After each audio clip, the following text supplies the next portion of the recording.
A Gibson County woman was arrested after an investigation reveals that she was embezzling money. The Jasper Rotary Club prepares to host an exchange group, and sports with Kurt Gooksell. Those stories and much more are up next here on 18 WJTS News.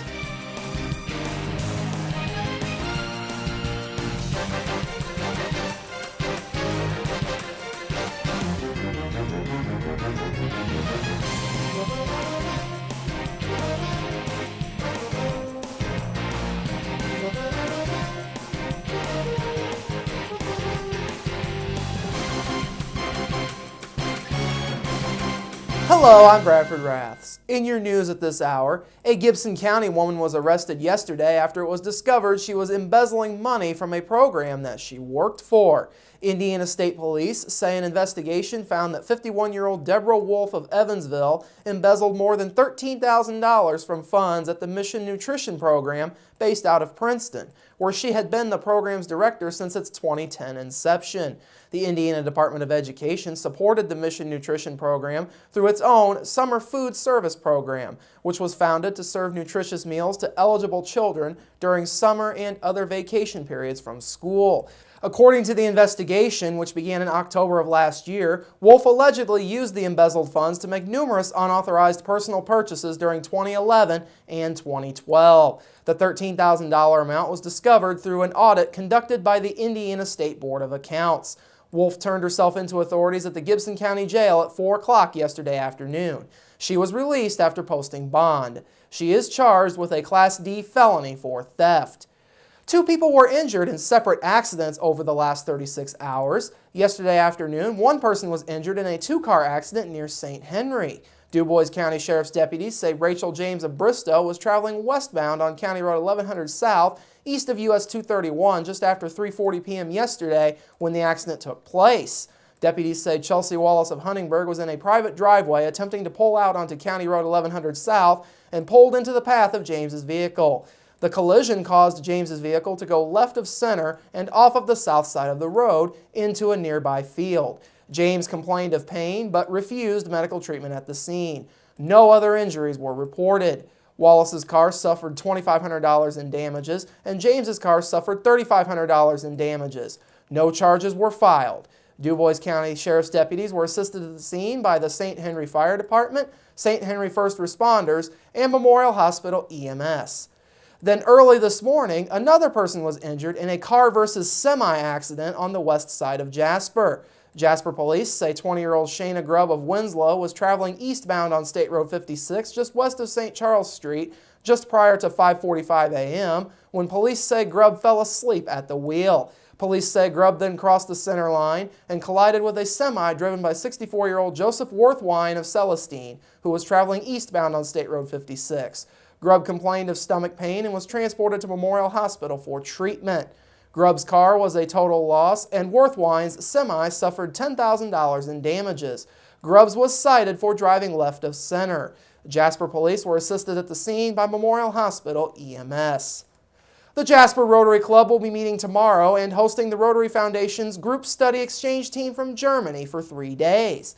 This German GSE team includes 1 Rotarian, 2 information systems technologists, a physician who specializes in gynecology, and a mechanical engineer. While in the Jasper area, the team will visit Lincoln National Park, the West Baden Springs and French Lick Springs hotels, some area businesses, and local medical facilities. The Rotary Foundation's GSE program is a cultural and vocational opportunity for businessmen and professionals between the ages of 25 and 40 that are in the early stages of their careers. Through travel grants, the program's teams exchange visits in paired areas of different countries. Over a 4 to 6 week period, team members experience the hosting country's culture and institutions, observe the way that another country practices their vocation, develop personal and professional relationships, and exchange ideas. In a typical 4-week tour, applicants participate in 5 full days of vocational visits, 15 to 20 club presentations, 10 to 15 formal visits and social events, 2 to 3 days at the district's conference, 3 to 4 hours daily of cultural and site tours, and 3 to 4 hours per day of free time with host families. The Jasper Rotary Club meets weekly on Thursdays at 11:45 a.m. at the Days Inn Conference Room. For more information or to become a member, contact Membership Chair Nick Schneer or President Tanya Heim at the numbers listed on your screen.